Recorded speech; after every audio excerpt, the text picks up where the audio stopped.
143. Friendship with foxes. A certain man had an enormous stack of straw, as big as a hill, in which his servants, taking what was daily required for use, had made quite a hole. In this hole a fox fixed his abode, and would often show himself to the master of the house under the form of an old man. One day the latter invited the master to walk into the cave, which he at first declined, but accepted on being pressed by the fox. And when he got inside, lo, he saw a long suite of handsome apartments. They then sat down, and exquisitely perfumed tea and wine were brought. But the place was so gloomy that there was no difference between night and day. By and by, the entertainment being over, the guest took his leave. And on looking back, the beautiful rooms and their contents had all disappeared. The old man himself was in the habit of going away in the evening and returning with the first streaks of morning. And as no one was able to follow him, the master of the house asked him one day whither he went. To this, he replied that a friend invited him to take wine. And then the master begged to be allowed to accompany him, a proposal to which the old man very reluctantly consented. However, he seized the master by the arm, and away they went as though riding on the wings of the wind.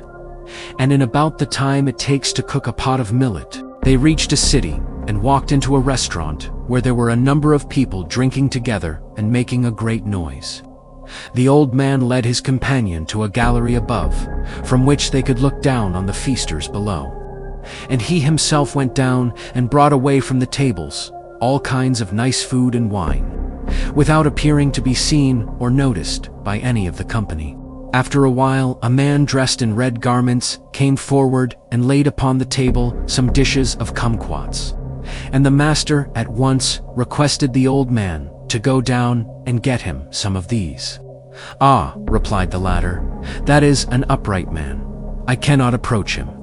Thereupon the master said to himself, "By thus seeking the companionship of a fox, I then am deflected from the true course. Henceforth, I too will be an upright man."